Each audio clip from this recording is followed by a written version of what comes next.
हाम्रो यस माडी गाउँपालिका 3 नम्बर वडा साबिक 6 नम्बर दामाङमा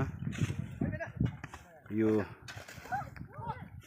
क्लबको भवन निर्माण हुँदैछ।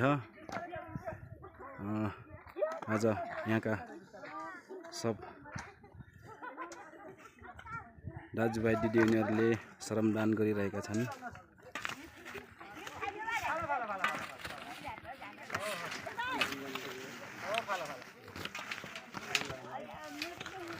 के छ श्रमदान ठिक छ? ठिक छ दाइ। हो काम चलिरहेछ है? काम त चलाउनु पर्यो नि। ल ठिक छ एकदम राम्रो छ।